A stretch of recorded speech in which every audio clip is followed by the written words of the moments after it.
अस्सलाम वालेकुम मोअज़्ज़ज़ ख़वातीन और हज़रात, प्रोग्राम हस्बे हाल के साथ मैं हूँ आपका मेज़बान अली मुमताज़।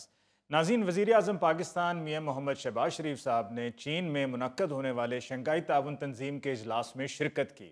इस इजलास में दुनिया से अहम रहनुमाओं ने भी शिरकत की, जिसमें नरेंद्र मोदी, भारतीय वज़ीर-ए-आज़म, रूसी सदर व्लादिमीर पुतिन और जैसा कि मैंने कहा कि वज़ीर-ए-आज़म पाकिस्तान शहबाज शरीफ साहब पाकिस्तान की नुमाइंदगी कर रहे थे। इस विजिट के बाद वहां पर यह बहस होती रही, बल्कि पाकिस्तान में भी बहस होती रही कि जी किसका इस्तकबाल ज़्यादा बेहतर हुआ, पाकिस्तानी वज़ीर-ए-आज़म का या भारतीय वज़ीर-ए-आज़म का। आइए इस पर बात करते हैं वज़ीर-ए-आज़म पाकिस्तान शहबाज शरीफ साहब से और उनसे पूछते हैं कि उनकी क्या राय है। दुश्मन मरे थे खुशी न करिए सजना भी मर जाऊं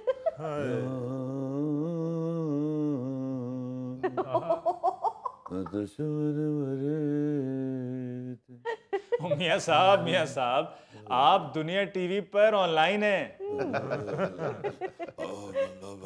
आप मुझे बताएं तो सही अली साहब क्या कर रहे हैं। बहुत शुक्रिया, बहुत शुक्रिया दुनिया टीवी का और आपका अली साहब। आपको और पूरी कौम को मुबारक हो कि शंघाई ताउन तंजीम में इस खाकसार ने फतेह चुक दिए हैं, छौड़े ला दिए हैं, मेले लूट लिए हैं, झंडे गाड़ दिए हैं और ये देखें हर तरफ से ये आवाज आ रही थी, मियाँ साहब तुसी वादो जनाब तुसी वादो। लेकिन मियाँ साहब यही दावा भारतीय मीडिया वज़ीर-ए-आज़म मोदी के हवाले से भी कर रहा है। कमाल करते हैं आप अली साहब। आप ये क्या बात कर रहे हैं, आप क्या बात कर रहे हैं। आप भारतीय मीडिया पे एतबार कर रहे हैं, उनकी सुन रहे हैं जिनकी आप घर वाले नहीं सुनते।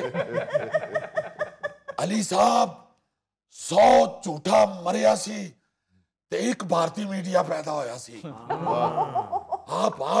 आप भूल गए हैं जंग के दिनों में इन्होंने कैसी कैसी बौंगियां छोड़ी थी। इन्होंने तो पाकिस्तान पे कब्जा साबित कर दिया था। इन्होंने तो हमारे लाहौर को बंदरगाह के साथ अटैच कर दिया था। ये तो बुखला गए थे। आप उनकी बात सुन रहे हैं।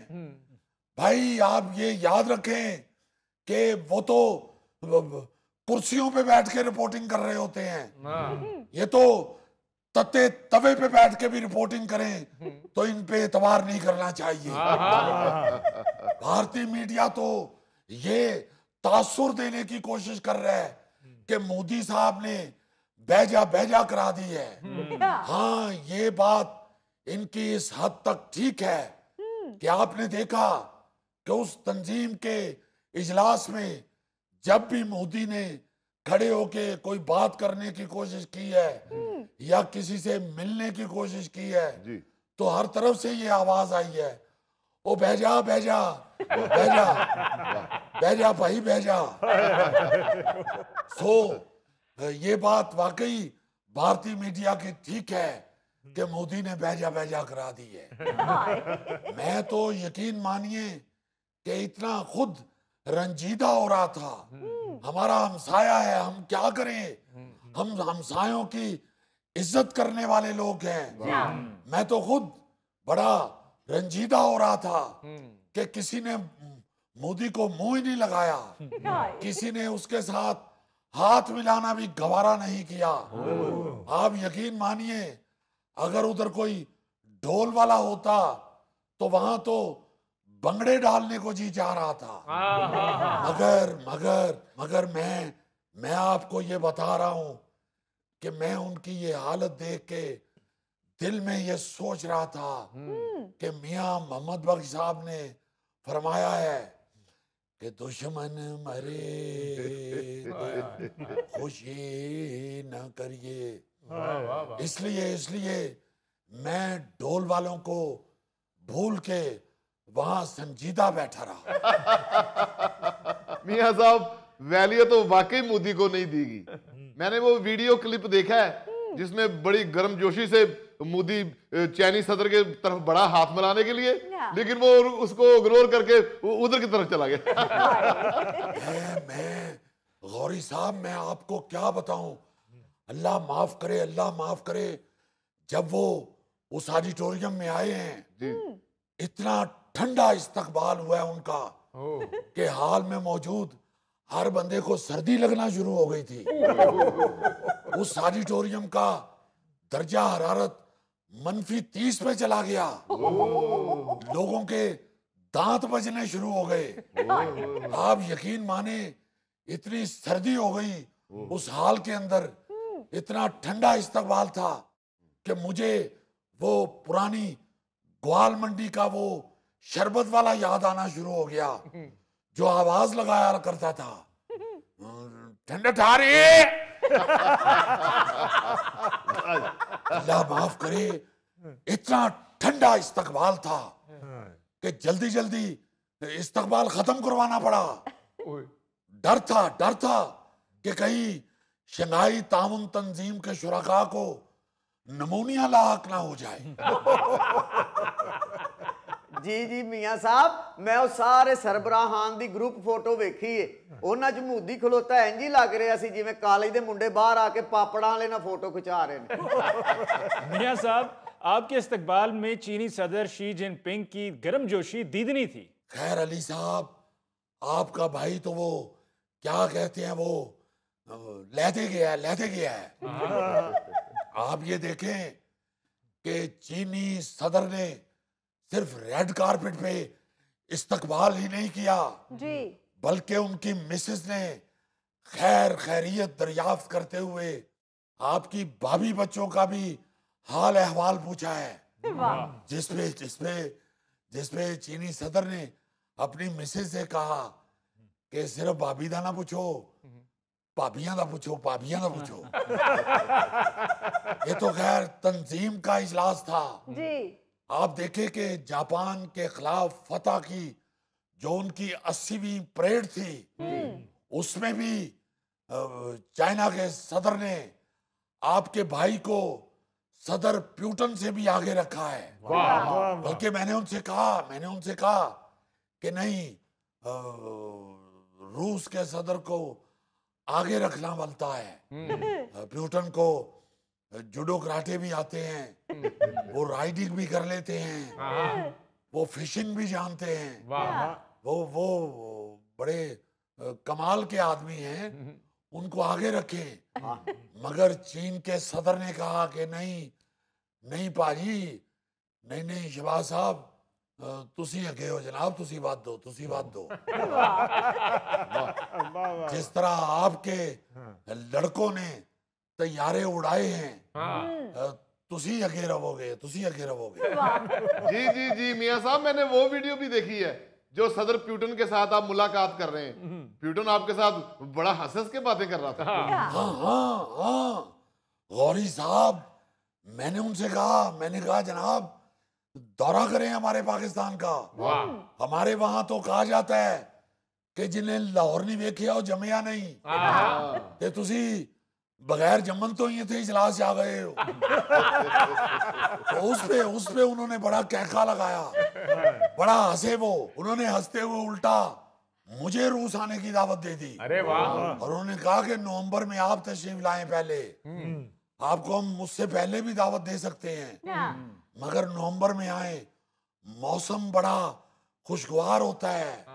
और आपको तो वो रशिया की टोपी भी बड़ी सूट करती है। आप नवंबर में आए, लॉन में बैठ के एक कप चाय का भी पिएंगे और साथ लूडो की बाजी भी लगाएंगे। अब आप ये सुन के हैरान होंगे कि मोदी ने उनसे कहा कि प्यूटन साहब, वो लूडो के 4 खाने होते हैं, मैं भी आ जाऊं? तो प्यूटन साहब ने कहा नहीं, रहने दीजिए, असी वो सप वाली गेम खेडनी हो तो 2 बंदे ही चाहिए ने।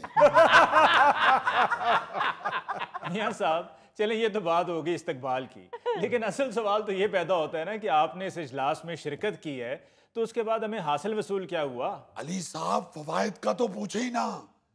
बेशुमार फवायद हैं जी। भाई। आप देखें, चीनी सदर ने इस तंजीम के रुकन ममालिक के लिए एक तरक्याती बैंक कायम करने की तजवीज दी है। और आप देखें कि जब उन्होंने ये तजवीज दी, मैं दिल में खुश हो रहा था कि ले जी बैंक बन गया, साडा कर्जा पकाए और वो भी बगैर किसी गारंटी के। वरना आप तो जानते हैं कि बैंक से कर्जा लेने जाएं तो वो 100 किस्म के कागजात मांग लेते हैं, रजिस्ट्री मांग लेते हैं, गवाह मांग लेते हैं। और फिर चीनी सदर ने ये बिल्कुल ठीक कहा कि अब शंघाई ताउन तंजीम बाहमी एतमाद और असूलों पर उस्तवार होकर अब एक तनावर दरख्त बन चुकी है। तो हमें तो फायदा ही फायदा है। जब मर्जी उस तनावर दरख्त के नीचे उसकी छांव में बैठ सकेंगे, उसके साथ अपनी बकरियां बांध सकेंगे, बल्कि उस दरख्त के नीचे 4 पाई बिछा के 4 बंदे बैठ के हुक्का भी पी सकते हैं। मियां साहब, अगर इस दरख्त की छाप बहुत ज्यादा है तो थले गोगे नूं पेंचरां दी दुकान ही पवा दियो। वैसे मियां साहब, आपकी माशाल्लाह तकरीर भी बहुत अच्छी थी। बहुत बहुत शुक्रिया अली साहब आपका। बल्कि मैं आपको ये बताऊं कि तकरीर के दौरान मेरी जब भी चीनी सदर पे नजर पड़ी तो वो चुप के ऐसे ऐसे कर रहे थे। और मैं जब तकरीर करके वापस अपनी सीट की तरफ जा रहा था तो मेरे कान में चीनी सदर की आवाज दोबारा पड़ी। अच्छा। मियां साहब लहदे गए हो। और मैं यहाँ आपको एक और बात बताना चाहता हूँ। ये तो शुक्र है कि कैमरा मोदी के चेहरे पे नहीं गया, वरना मेरी सारी तकरीर के दौरान मोदी साहब ऐसे बैठे हुए थे जैसी किसी मंगनी के फंक्शन में लड़की का वो कजन भी बैठा होता है जिससे उसकी मंगनी टूट गई होती है। आप यकीन माने, मेरी तकरीर के बाद तो मोदी साहब आंखें खोल के इस तरह फिरते रहे हैं जैसे भैंस फटी हुई आंखों से इधर उधर देख रही होती है। भैंस? क्या मतलब मियां साहब? थैला साहब, आपने कभी भैंस की आंखें गौर से नहीं देखी? उनमें जिस तरह हल्की हल्की नमी होती है, इसी तरह मोदी की आंख भी नम हो चुकी थी। और उसमें बाल किसी और जानवर का था। इसीलिए मैंने फिर मंजी ठोकते हुए कहा कि पाकिस्तान ने सिर्फ अपने लिए नहीं, पूरे खित्ते के लिए कुर्बानियां दी हैं। इसलिए ये सियासी मफादात के लिए दहशतगर्दी करने वाले बाज रहे। मैंने कहा कि बात आ जाए, वरना नतीजा अच्छा नहीं होगा। मैंने कहा कि दुनिया अब झूठे बयानिए को नहीं मानती। आप यकीन करें, मैं तो वहां पे गाना शुरू करने लगा था। झूठ बोले कौवा काटे, काले कौवे से डरियो, मोदी तुम घर चले जाओगे अब देखते रहियो।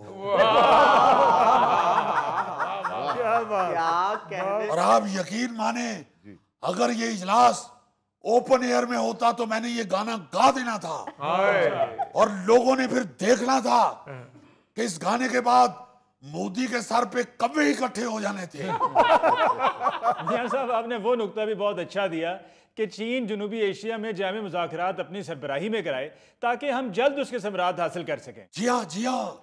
और अली साहब जी, इस नुक्ते का एक और मकसद भी था कि ये भारत को बावर करवाया जाए कि पिंड दा चौधरी चीन है, भावें सारा पिंड भी रुड़ जावे तेनू चुतराहट नहीं मिल सकती। मैंने तो ये भी कहा, मैंने कहा देखें, मेरी हुकूमत पे 1 रुपए की भी करप्शन नहीं है और इंशाल्लाह हम चीन के साथ मिलके तरक्की की मनाजिल तय करेंगे। इंशाल्लाह। सी पैक का दूसरा मरहला शुरू हो चुका है और हम इस 3 पैक में से ही डब्बा पैक खुशहाली निकालेंगे। चले मियां साहब, अब जरा मुल्की सियासत की बात कर लें। आपकी जमात ने पंजाब में होने वाले ज़िमनी इलेक्शन पाकिस्तान पीपल्स पार्टी के साथ मिलकर लड़ने का फैसला किया है, इस पर आपकी क्या राय है? देखिए अली साहब, नून लीग का मतलब ही नरम लीग है। जी, वो तो अब साबित हो चुका है कि आपकी जमात अब इतनी नरम लीग है कि हुकूमत बनाने के लिए सबके साथ शामिल हो जाती है।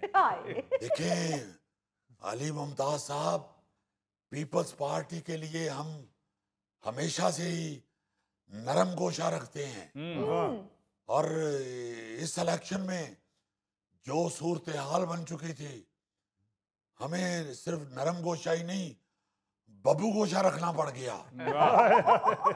इसलिए हम हमेशा अपने इत्तेहादियों को साथ लेके चलते हैं और हम वहां भी साथ रखते हैं जहां उनके बगैर भी हमें कोई फर्क नहीं पड़ता।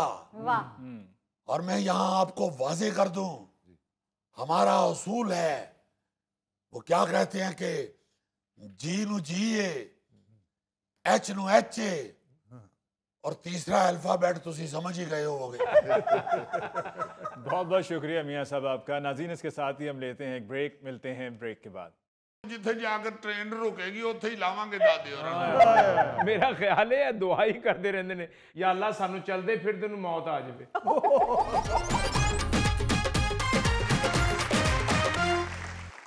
नाज़रीन, पेश खिदमत है हस्बे हाल का खबरनामा। नायरीन, न्यू जेम्स बॉन्ड 0092 दिलचस्पी से भरपूर खबर लेके आपके यहाँ पेश हो चुका है। वाह जी वाह। नायरीन, आप देखते हैं कि बरतानिया में जो शाही खानदान है वो कभी कभी बग्गी में बैठ के तो अपनी आवाम को हाथ हिला के महसूस करता है।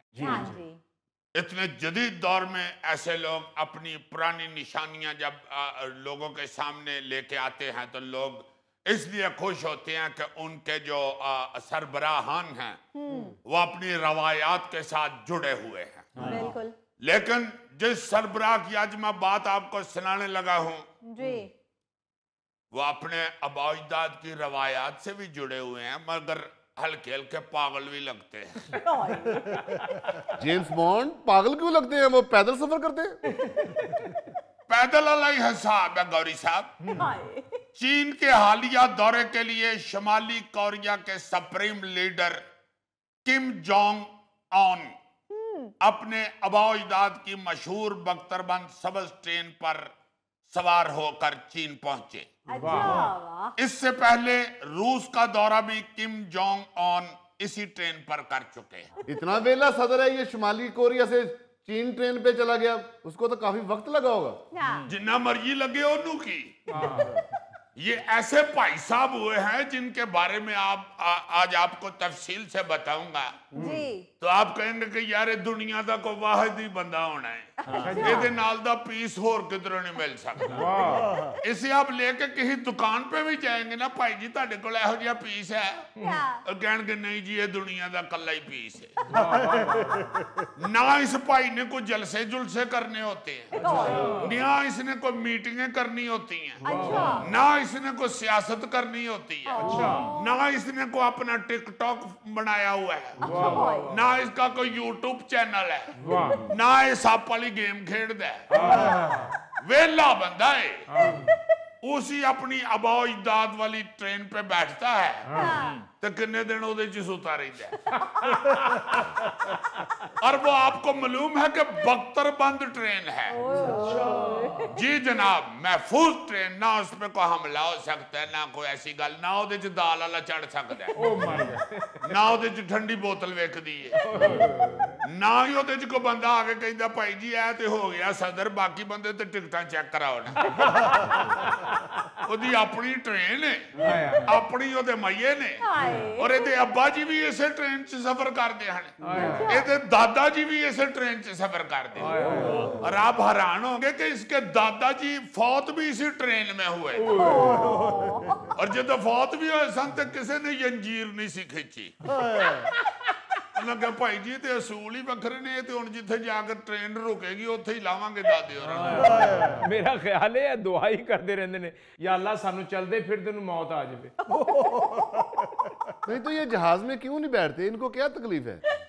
बस पता नहीं डरते ने जहाज कोलों, इन्हां दे ज़हन च आंदा है कि एवें उत्ते जाके फस के ना चलन लग पवे। फिर किथे पायलट नूं कहांगे इस तो पहले कि सारा ही रुक जावे, सानू ला दे थल्ले फटाफट। यार ये ट्रेन कोई मामूली ट्रेन नहीं है, ये बड़ी खास ट्रेन है और इसमें तमाम तरह फैसिलिटीज मौजूद हैं। हाँ जी, बख्तरबंद ट्रेन जो है तो खास ही हुई ना, और बख्तरबंद होने की वजह से चलती भी बहुत स्लो है। आपको पता है ये जो बख्तरबंद गाड़ियां होती हैं ये भी बड़ी स्लो चलती हैं, और ये भी चूंकि बख्तरबंद है इसलिए बहुत ही भारी ट्रेन है। ते हौली हौली टुर दी ते भाई हरी विच बैठे रहते। वैसे उनका ये भी कहना है कि आबाओ अजदाद की रवायात को हमने जिंदा रखा हुआ है। वैसे तो किम जोंग जितने लकीर के फकीर हैं, इस हिसाब से शुक्र है इनके बाप दादा ने किसी बग्गी या सालम टांगे पे सफर नहीं किया हुआ, वरना इन्हें आज कहना सी कि भाई जी मैं तो चीन टांगे ते ही जावांगा। मेरे दादा जी चूंकि पिंड टांगे ते जांदे हुंदे सन, इस वास्ते भावें चीन जिन्नी मर्जी दूर है टांगा करा लो, और उसके इर्द गिर्द कोई बुलेट प्रूफ तरपाल लपेट दो, मैं उसी में सवार होके जाऊं। और घोड़े वास्ते शटाला पीछे 3 ट्रकों ते लद के ले आवो, पता लगे शटाला खा खा के ते भज के बेचारा घोड़ा जेड़ा वो बार्डर ते जान दे गया। तेनू ते चीन पहुंचने तक 250 घोड़ा लगना सी। यार ये ट्रेन कोई महज सवारी नहीं है, बल्कि शुमाली कोरिया की हुक्मरान नस्ल की पहचान और उनकी ताकत की अलामत है। हाँ, ताकत की अलामत तो वो उसे ऐसी समझते हैं कि इस ट्रेन दे थल्ले आके अगर कोई खुदकुशी करे ना तो उन्हें चुक के फिर फांसी चाड़ देने कि तेरी जुर्त किवें होई साडी ट्रेन थल्ले आया तू। वो इस ट्रेन के जरिए पैगाम भी देते हैं कि खबरदार कोई पटरी से नीचे ना उतरे, हमें पटरी पे चढ़ाना आता है, जेड़ा पटरी तो थल्ले उतरिया उसको ऐसा तो भी पटड़ा मारेंगे कि उठन जोगे नहीं रहोगे। फिर इस ट्रेन नूं वेख के ते लोकी गाने गांदे होणगे, गड्डी आ गई स्टेशन ते परा हट वे बाबू सानू किम जोन वेखण दे। पहला साहब किंग जोंग के सामने कोई एक लफ्ज भी नहीं बोल सकता। तुम्हें पता है कि उसके सामने कोई भी अगर बात करे तो उसकी सजा मौत है। हाँ हाँ, ये तो ऐसे डाढ़े लोग हैं कि शुमाली कोरिया में जिस घर के अंदर किम जोंग या उसके वालिद की तस्वीर ना हो जी, उस घर की भी सजा जो है वो ऐसी होती है कि उन्हें नानी याद आ जाती। और हंसी वाली बात ये है कि घरों में तस्वीरें तो लगी हुई हैं, हाँ जी, हाँ जी। अगर इनकी तस्वीर पे मिट्टी पड़ी हो तो फिर वो बंदे पे मिट्टी डाल देते। बल्कि चौरी शुजात साहब उधर कभी नहीं गए क्योंकि इन्होंने मुंह निकल जाता है मिट्टी पाओ मिट्टी पाओ। और फिर किम जोंग कहता भाई जी इन्हों ना इधर आन दियो, एवं किधरे साडी तस्वीर ते ना मिट्टी पा जान। ये तो बेचारे सारा दिन सदर की और अब्बे की तस्वीर ही साफ करते रहते, बल्कि तस्वीर लेके उसको पहले डबल फ्रेम करा के उत्ते लैमिनेशन चढ़ा देते हैं, फिर उसको लगाते हैं। और इनके घर जो नौकरानियां काम करती हैं ना मासियां, वो भांडे बाद चो साफ कर दिए ने, पहले तस्वीर साफ कर दी, बल्कि अंदर वाड़ दी मासी जुती ला के फोटो साफ करने लगे। यार जेम्स बॉन्ड बड़े सख्त कवानीन है यार शुमाली कोरिया के। कवानीन तो इतने सख्त हैं कि वहां पर किसी को बैरून मुल्क कॉल करने की इजाजत नहीं। अच्छा। और अगर किसी ने बैरून मुल्क सफर करना हो तो उनको पहले हुकूमत से इजाजत लेना होती है। यार इतनी पाबंदियां इतनी पाबंदियां तो घर में बेगम नहीं लगाती जितनी ये पाबंदियां लगाती। हाँ, इतना तो चलो बीवी पूछ लेती है कि किथे जा रहे हो, हाँ। या क्यों जा रहे हो, या कितने बजे वापस आओगे। ये तो नहीं होता कि खामद कहीं चला जाए तो वापस आए तो बीवी उन्हें कान फड़ा देवे। ओ भाई वहां पर तो कोई अपनी मर्जी से कटिंग भी नहीं करवा सकता है। हज्जाम को पहले से बताना पड़ता है कि हुकूमत के मंजूर शुदा डिजाइन में से फलां डिजाइन वाली कटिंग कर दो। इस हिसाब से तो वहां का फिर आइडियल हेयर स्टार गोगे का ही बनता है। You are very right. अगले कहते होंगे भाई जी तुम टेंडी कर दे, मैं बाद जो मैं पछतांदा फिर 16 नंबर डिजाइन बनवाना सी, 9 नंबर बनवा लिया, सीधा टेंड करा के दे आराम ना फिरो। और आप एक और चीज सुनेंगे तो आपको और ज्यादा मजा आएगा। वहां पे अगर फटी हुई जीन पहन के कोई निकले ना जी, ये आजकल रिवाज है ना फटी हुई जीने पहनने का। जी सर। अगर कोई फटी हुई जीन पहन के बाहर निकले तो पुलिस वाले उसकी सारी जीन फाड़ देते, वाह उसकी पैंट लीरो लीर कर देते और फिर घर बेचारा मलंग बन के जाता। और एक और आपको चीज बताओ, नीले रंग की जीन पहनना मना है वहां। वो कहते हैं जी कि ये अमेरिकी साम्राज्य की निशानी है। अच्छा। क्योंकि ये जो शुमाली कोरिया है ना जी, ये जनूबी कोरिया अमेरिका और जापान के साथ इतनी नफरत करता है कि अगर किसी के फोन में इन तीनों मुल्कों की कोई वीडियो नजर आ जाए ना जी, हाँ जी, हाँ जी। सजाए मौत है उसकी सजा। और अगर कहीं कोई किसी दूसरी जगह पे भी कोई बंदा इन मुल्कों की कोई वीडियो देखता हुआ पकड़ा जाए तो 15 साल कैद है, 15 साल कैद है। और ये सजाएं कोई नई नहीं बनी, बल्कि नॉर्थ कोरिया के बानी जो थे ना पहले आमिर, हाँ जी, हाँ जी। किम एल सोंग, जी। किम जोंग उनके दादा, उसके जमाने से ये सारी सजाएं चली आ रही हैं, ये कवानीन चले आ रहे हैं। फिर आप ये भी सुन के हैरान होंगे कि शुमाली कोरिया में आम अफराद के लिए इंटरनेट की सहूलत मौजूद नहीं है, मखसूस अफराद के लिए दस्तयाब है। अच्छा।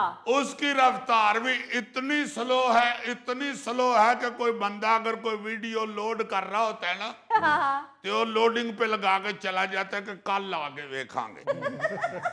तो अजीजी साहब इसका मतलब है वहां पे कोई सोशल मीडिया नहीं, कोई टिकटॉक नहीं। तुम टिकटॉक सोशल मीडिया की बात करते हो? चंद वहां पे गवर्नमेंट से मंजूर शुदा टीवी चैनल हैं। अच्छा।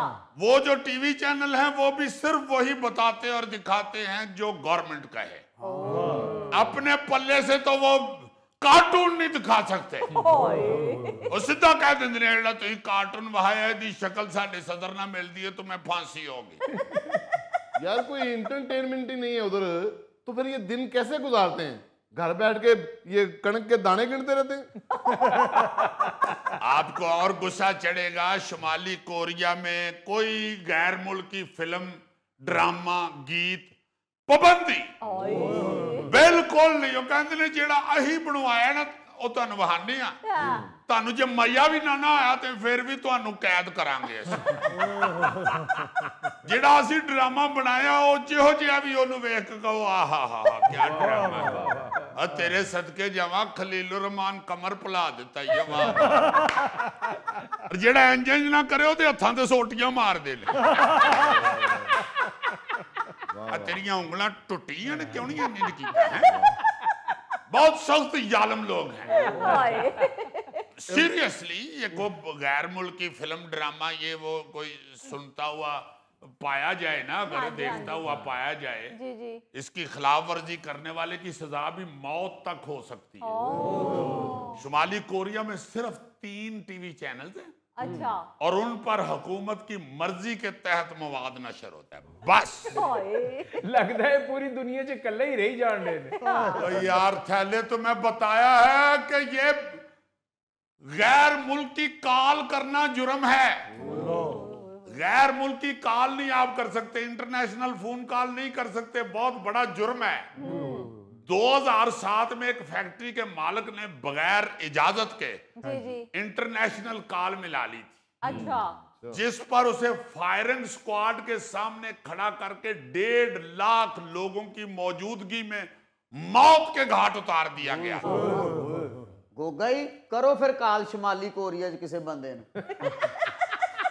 यार तुम इंतहाई जाहिल आदमी हो।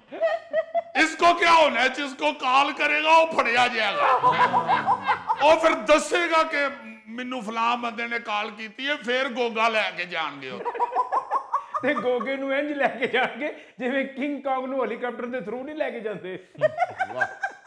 ओ यार मैं कदों मिलाती कॉल, मेरे ते मगर ही पै गए। नाज़रीन इसके साथ ही हम लेते हैं एक और ब्रेक, मिलते हैं ब्रेक के बाद। 33 जी कि मारा नहीं क्या रख के 30 नंबर लेके जो मेरे वाले होया है। ओ मसेर ए मुंडा जम्मन नालों तो चंगा सी तू 3310 फोन ले लेंदा।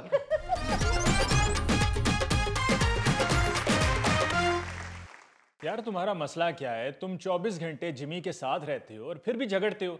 अभी यहाँ पर खड़े हुए किस बात पे झगड़ रहे थे? अली मुमताज भरा ए माड़ा रिश्तेदार है, मसेर है, ऐसो काम नहीं कीता जेड़ा मैं दूसरे आदमी को कराई छोड़िया है। जो काम ऐसी करना चाहिए सी वो एजेंट ने कर छोड़िया ते तुसा ना भतीजा हुन इंग्लैंड पे जाना। वाह, चलो जाए हमारे, मैं तो उसका कोई ऐसे प्रॉब्लम नहीं भाई। अगर ये समझता है कि एजेंट मारे नालों ज्यादा इसना वेल विशर है तो ठीक है, मरना ना तो क्या करना। चलो ठीक है, 50 लाख रुपया भी लगा रहा है, एजेंट को दे रहा है। अच्छा, उसने सारा अखराजात बताया इसको, उसने कहा 50 लाख लगेगा, फीस से सारा कुछ देगा। तो कहता है जी ठीक है। इसकी लकवारी मैं समझा चुका कि भाई अब वो हालात नहीं रहे हुए, अब उधर बड़ी सख्ती हो गई है जी। तुम्हें पता ही नहीं है स्टूडेंट के साथ उधर वो लोग क्या कर रहे हैं। हुकूमत टपी हुई बैठी हुई है। वो इंग्लैंड वाला उन्होंने सीधा ऐलान कर दिया, सबको उन्होंने ईमेल किया है स्टूडेंट्स को, वो जितने भी उधर जाके एडमिशन लेते हैं उनको व्हाट्सएप मैसेज किया है। एक भी स्टूडेंट अगर अपना वीजा पूरा होने के बाद एक दिन भी ऊपर रहेगा तो वो उसको डिपोर्ट करेंगे, उठा के अपने मुल्क से बाहर फेंकेंगे। अब जब 50 लाख रुपया तेरा डूबना ना तो फिर तू सकी आके मैनू कहना कि यार हम क्या करिए। सारियां शिका मारी वाली होनी ने थे।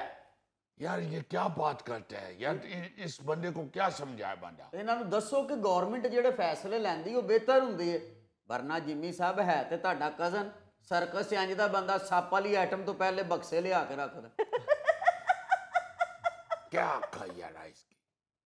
अली मुमताज साहब देखे जी, बात यह है कि आप लोग अपने मतलब के लिए सारा काम खराब नहीं करो, पूरे मुल्क का काम खराब कर देता है, पूरा कंट्री का दबा लग जाता है, दबा भी लग जाता है। और जो लोग जो स्टूडेंट सही पढ़ने के लिए उन्हें जाना चाहते हैं जी जी, उनके लिए भी ये प्रॉब्लम क्रिएट कर रहे हैं। बिल्कुल। और मैं तो पहला बच्चा भेजा भाई केड़े प्रॉब्लम है क्रिएट कर दी होता है। और यार हर आदमी ये कहना कि मैं तो पहला बच्चा भेजा, तो साना बच्चा क्या पहले कोई नहीं गया हुआ, तुम्हारा बच्चा क्या पहला बच्चा है जो इंग्लैंड में पढ़ने के लिए जा रहा है।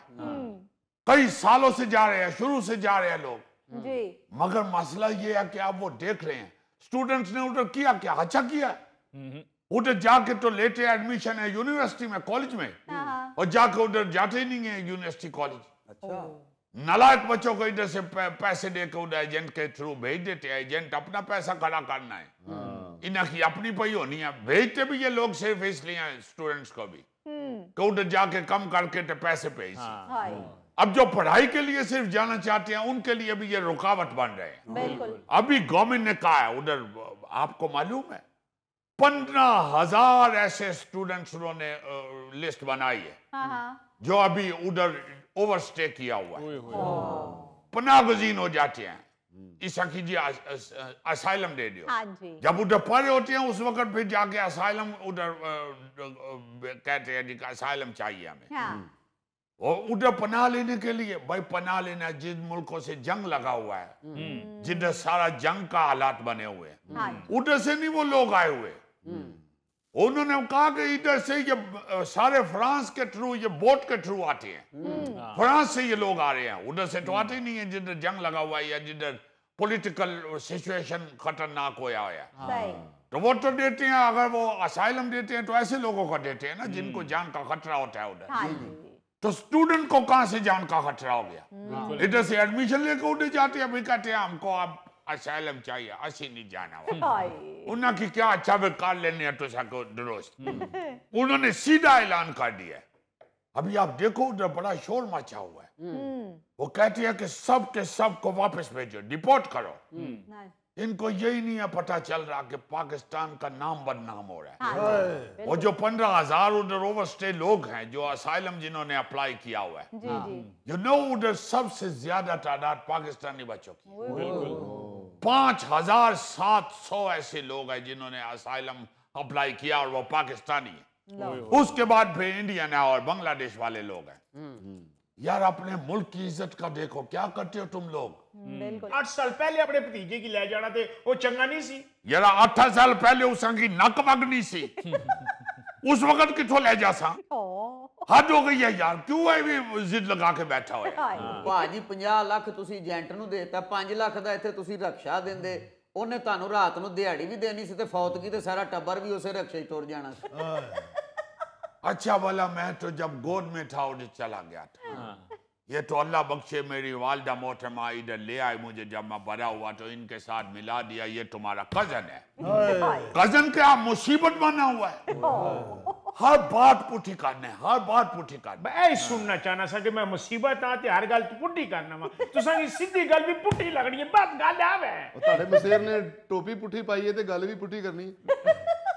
ਭਾਜੀ ਵੀ ਇੱਕ ਵੱਡਾ ਟੋਕਰਾ ਰੱਖ ਦੇ ਇਹਦੇ ਵਾਸਤੇ ਉਹ ਜੇਲ੍ਹ ਹੀ। यार इतनी दफा समझाया कि भाई तुम लोग अगर उधर पैसे कमाने के लिए स्टूडेंट वीजा लगवा रहा है तो ये गलत है। बिल्कुल। उन्होंने आहिस्ता आहिस्ता जैसे मुर्गे को नहीं घेर के आहिस्ता आहिस्ता खुदे ने विच बंद कर देना, हाँ जी। इसी तरह उन्होंने कवानीन सख्त कर करके आप उधर ले आए हैं कि या पढ़ो या वापस जाओ। बिल्कुल सही। और इधर से ऐसा ऐसा बच्चा भेज रहा है एजेंट, पता नहीं क्या जादू चलाने ने इधर जरा मी की तय भी नहीं समझ आनी तो साने इधर एजेंट कैसे कैसे कारीगर ने इधर से वो बच्चे भेज रहे हैं जेड़े बूटी दे बगैर पास हो ही नहीं सकते। इन्ना की ज़हन चाहिए कि उधर जाके भी बूटी चल जा सके। उधर ये सिस्टम नहीं होता यार। इधर नालायक बच्चों को उधर भेज देते हो सिर्फ इसलिए कि ये जाके काम करेंगे, मजदूरी करेंगे, पैसे भेजेंगे। इन्ना भी नलायक नहीं है तुसा ना भतीजा, उसने मैट्रिक के पर्चे ने हर पर्चे में 33 नंबर लाए ने। 33 क्या होने 33 33 जी तो सकी मारो नहीं क्या रख के 33 नंबर लेके तो मेरे दुआले होया है। ਉਹ ਮਸੇਰ ਇਹ ਮੁੰਡਾ ਜੰਮਣ ਨਾਲੋਂ ਚੰਗਾ ਸੀ ਤੂੰ 33-10 ਫੋਨ ਲੈ ਲੈਂਦਾ। जिम्मी मैं गया सी स्टडी करने वास्ते, मैं डिग्री लेके फौरन पाकिस्तान आ गया। अब कोई इस तरह की बात करके तुम्हें कोई फायदा नहीं है। मुझे मेरे दोस्तों ने बता दिया मोटा बकवास करना। उठा किसी ने डिग्री डिगी होएगी उठो चोखे ले आया। तेरे खिलाफ इधर कोई केस से डिग्री हो सकना है, तू यूनिवर्सिटी नहीं डिग्री नहीं ले सकना। ਜਿਮੀ ਭਾਈ ਗੋਗਾ ਉੱਥੇ ਸਟੱਡੀ ਵੀ ਕਰਦਾ ਰਿਹਾ ਇੰਗਲੈਂਡ ਤੇ ਉਹ ਗੋਰੇ ਜਿਹੜੇ ਪੁਰਾਣਾ ਸਮਾਨ ਬਾਹਰ ਸੁੱਟਦੇ ਸੀ ਨਾ ਉਹ ਵੀ ਇਕੱਠਾ ਕਰਦਾ ਰਿਹਾ। बात यह उधर वो इतना सख्त गुस्से में है वो लोग। अच्छा वो कहते हैं इन्होंने मुसीबत डाला हुआ है। हाय हाय। अरबों पाउंड, यू नो अरबों पाउंड वो लगा रहे हैं इन लोगों पे। अच्छा। उन्होंने इनका काम शाम बंद कर दिया है। आप हैरान होएगा अली भाई ये सुन के। वो जो इनको थोड़ा बहुत देता था ना खर्चा मर्चा, जी जी। उनको पता चला कि ये जाके ये लोग जो है ये रात को कसीनो में जुआ खेल देंगे। फिर उनको ये पता चला कि ये तो बड़ी महंगी महंगी शॉपिंग करता फिरता है इधर लोग। अब आप देखो उन्होंने सब लोगों को होटलों में बंद कर दिया। बहुत वो कहते हैं कि इनको खाना देंगे बस। सही। उनके अरबों पाउंड लग रहे हैं इन लोगों के अखराजात के ऊपर, बिल्कुल। इन लोगों को संभालने के ऊपर। वो अपना मुल्क देखन के या तुआनु देखन, बिल्कुल। गलती हमारी होती है और उनको मुसीबत पड़ जाता है। और जब उनको मुसीबत पड़ता है तो वो फिर इंडिविजुअली किसी को निशानदेही नहीं करता है। वो कहते हैं ये वो फला कंट्री का लोग है, बिल्कुल। कंट्री का बदनामी होता है। हाय। और पाकिस्तान को इन लोगों ने पढ़ के सत्यानाश कर दिया इज्जत का, इज्जत खराब कर दिया पाकिस्तान का। हाय हाय। अभी आप देखना इधर जो आपके मुल्क के अच्छे स्टूडेंट हैं हाँ जी। जो वाकई जाके उधर से डिग्री लेना चाहते हैं या अच्छी चाहते एजुकेशन हासिल करना चाहते हैं, उनके लिए भी प्रॉब्लम पैदा कर रहे हैं। हाय। अब वो क्या कहने ने कह वो की साडी अम्मा कहनी होनी सी गेहूं दे नाल के पिस जाना है, गेहूं के साथ गुन भी पिस जाता है। हाँ ये देखो ना कनक दे दाने नु हर गल दा पता। इस ने जान खादी हो या मारी के तू नहीं लेके गया, मैं एजेंट के थ्रू भेज रहा हूँ, मेरा पैसा लग रहा है, कोई बात नहीं। हुन उठे मुंडा जासी ते जाके सानू सारियां नु भी सड ले सी। यार वो नानी ने घर जाना पिया क्या करने हो यार तुसी, वो किसी और का कंट्री है। उनका उधर कानून नहीं मानेंगे तो वो लोग तुमको नहीं मानेंगे। अच्छा जी, मैंने तो ये भी सुना है कि बरतानवी सेक्रेटरी दाखिला कूपर ने ये ऐलान किया है कि असाइलम के मामलात पर जो कवानीन हैं उनको सख्त करने का प्लान बना लिया गया है जी। बल्कि एक इदारा कायम कर लिया गया है कि जो इस तरह के असाइलम केसेस हैं कि जो बड़ा बड़ा अरसा चलते रहते हैं उनको जल्द अज जल्द निपटाएगा। सही। यार तुमको क्या बताए, शर्म आती है बात करते हुए भी। हाय। ये जो उधर असाइलम अप्लाई करते हैं, हाँ जी। इतना इतना शर्मनाक स्टोरी बनाते हैं, उसकी वजह से ज्यादा नाक कट रही है हमारे कंट्री की। बिल्कुल।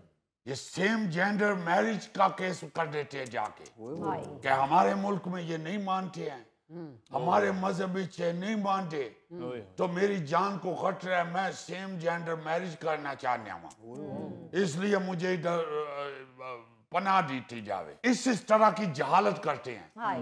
अच्छे भले लड़के जो हैं, अच्छे भले मर्द जो हैं, जी जी। वो ख्वाजा सराबन के उधर अप्लाई कर देते हैं असाइलम, कि मेरा उधर गुजारा नहीं है, मी के उठे खतरा है जान की, तो मुझे इधर पनाह दी जावे।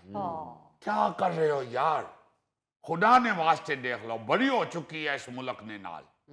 अपने वो क्या कहते हैं, वो गाना नहीं है, अपने गिराते हैं नशे मन पे बिजली, हाय हाय। वो हो रहा है हमारे कंट्री के साथ। हाँ जी। ਕੀ ਮਤਾਂ ਵੱਜੀਆਂ ਸਾਡੇ ਜਵਾਨਾਂ ਦੀਆਂ। ਚੰਗਾ ਭਲਾ ਇੱਥੇ ਨਾ ਹੁੰਦਾ ਚੌਧਰੀ ਅਬਦੁਰ ਰਹਿਮਾਨ, ਤੇ ਅਸਾਈਲਮ ਲੈਣ ਦੇ ਚੱਕਰ ਵਿੱਚ ਉਹੀ ਬੰਦਾ ਉੱਥੇ ਮਿਸ ਜੂਲੀ ਬਣ ਕੇ ਫਿਰ ਰਿਹਾ ਹੁੰਦਾ। ਓਏ ਹੋਏ ਹੋਏ, ਇੱਥੇ ਜ਼ਮੀਨਾਂ ਟਰੈਕਟਰ ਛੱਡ ਕੇ ਤੇ ਉੱਥੇ ਸੁਰਖੀ ਪਾਊਡਰ ਲਾ ਕੇ ਫਿਰ ਰਿਹਾ ਹੁੰਦਾ। ਇੱਥੇ ਚੌਧਰੀ ਅਬਦੁਰ ਰਹਿਮਾਨ ਸੱਪ ਮਾਰ ਦਿੰਦਾ, ਤੇ ਉੱਥੇ ਜੂਲੀ ਕਾਕਰੋਚ ਕੋਲੋਂ ਡਰ ਰਹੀ ਹੁੰਦੀ, ਹਾਏ ਕਾਕਰੋਚ। ओए काकरोच, सीरियस बात कर रहे हैं, उड़े विच इस तरह नहीं मस्तियां ना कर। हाय। ये बहुत आम इशू है। खुदा ने वास्ते इधर अपने लोगों की दसो, हाँ। इस तरह मत करे। सारे कंट्री का तस्वीर खराब कर दी है ना लोगों ने। बिल्कुल। नाज़रीन, इसके साथ ही हम लेते हैं एक ब्रेक, मिलते हैं ब्रेक के बाद। माल मवेशी डंगर रुड़ गए, हाय। खुरली खूंटे छप्पर रुड़ गए, हाय। टूट गए कावां चिड़ियां दे घर, टाली बेरी किकर रुड़ गए।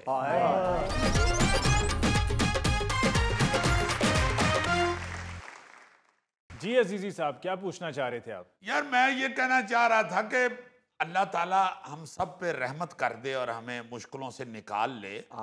सैलाब की अब क्या सूरत हाल है हमारे मुल्क में? देखें, सैलाब की सूरत हाल जो है वो कुछ बेहतर नहीं हुई है। बेहतर अगर हम ये कहें कि जी कुछ इलाके हैं जिस तरह लाहौर और इसके गिरदोनवा में जहाँ से पानी या सैलाबी रेला गुजर गया है, तो सब अच्छे की खबर है, ऐसा नहीं है। क्योंकि हमें तो तब जाकर इत्मीनान होगा ना कि जब ये पानी जाकर समंदर में गिरेगा। क्योंकि चाहे वो सिंध हो, जनूबी पंजाब हो या लाहौर के अतराफ़ के इलाके हो, हमारे लिए तमाम अहमियत के हामिल हैं।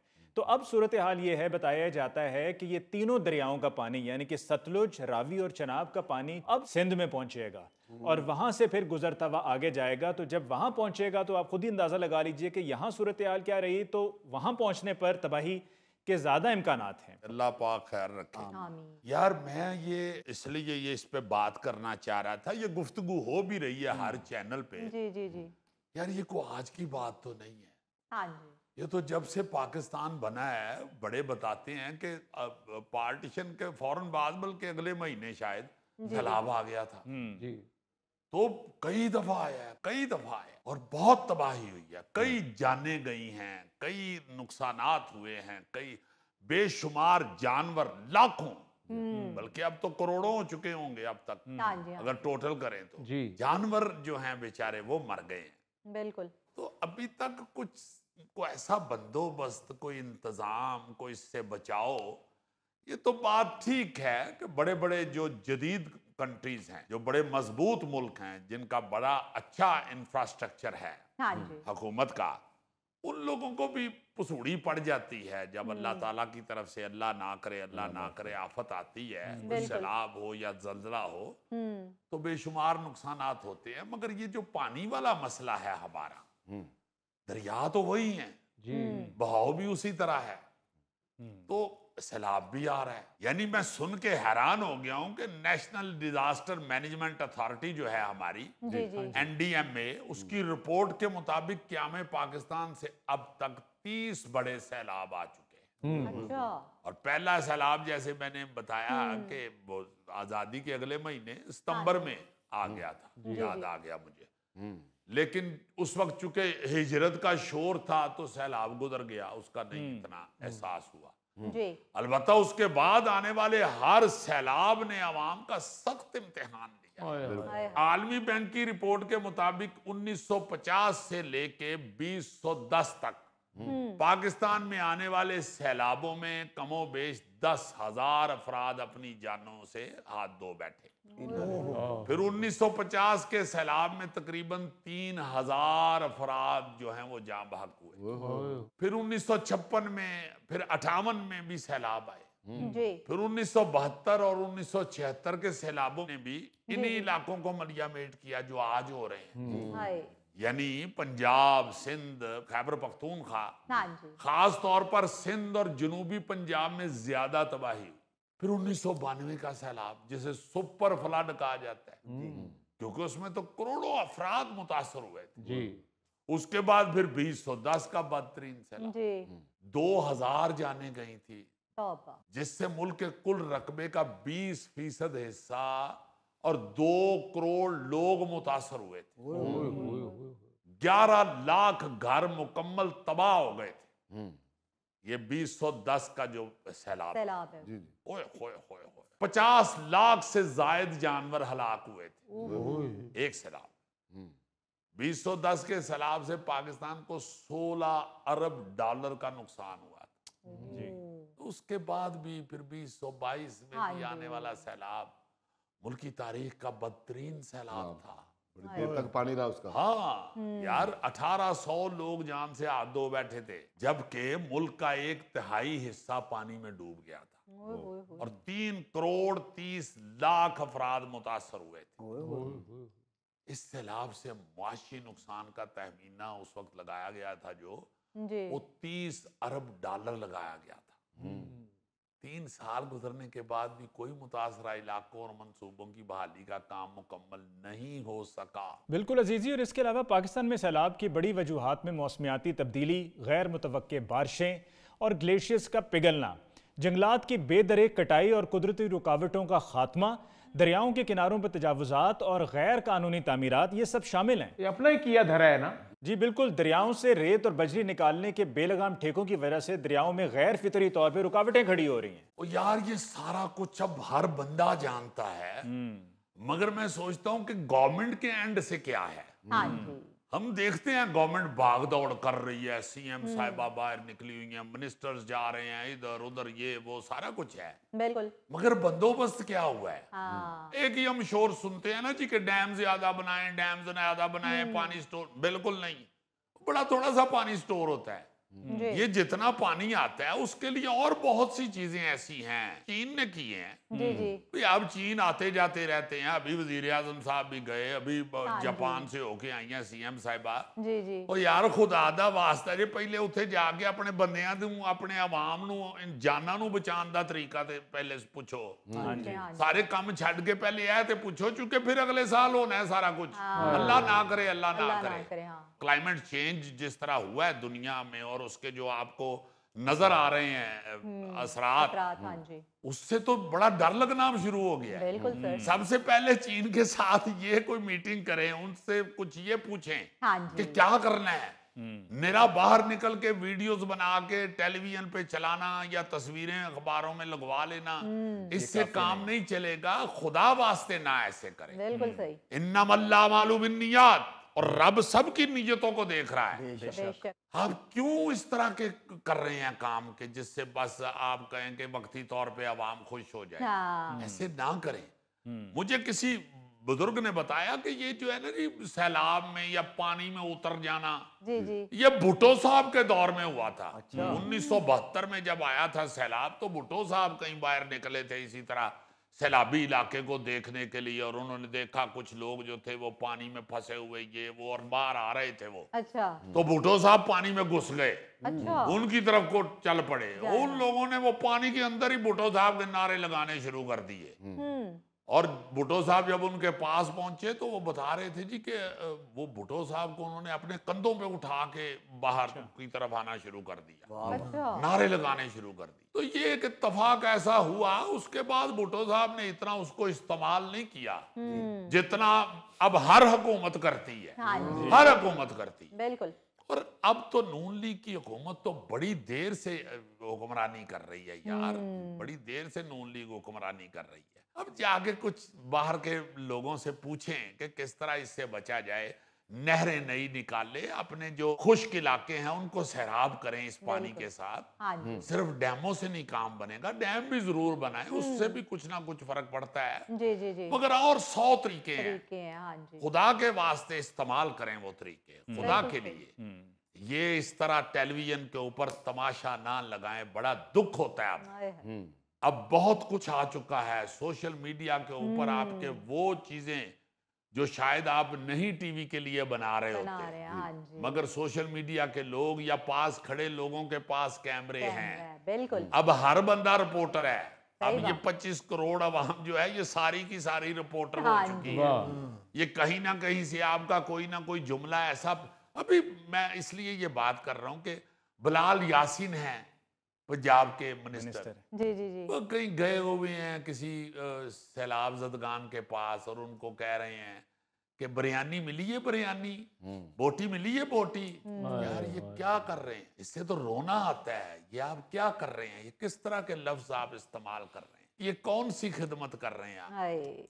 बहुत बुरी बात। आपको अंदाजा ही नहीं है कि ये जो सैलाब ज़दगान कैंपों में बैठे हुए लोग हैं इनके साथ हुआ क्या है। वो क्या खूबसूरत चंद शेर किसी ने मुझे सेंड किए हैं, दोस्त ने जी।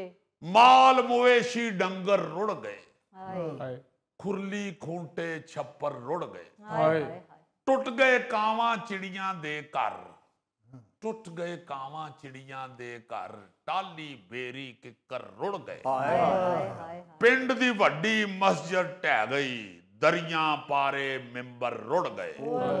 और ये देखे क्या है कि धी रानी दे ब्याह लई सांबे बालन बक्से बिस्तर रुड़ गए। की दसा नुकसान दी कीमत, की दसा नुकसान दी कीमत, हीरियां वर्गे पुत्र रुड़ गए। बिल्कुल नाज़रीन, इसके साथ ही आज के प्रोग्राम हस्बे हाल का वक्त खत्म हुआ चाहता है। अपने मेज़बान अली मुमताज़ को दीजिए इजाज़त। अल्लाह ने के बाद।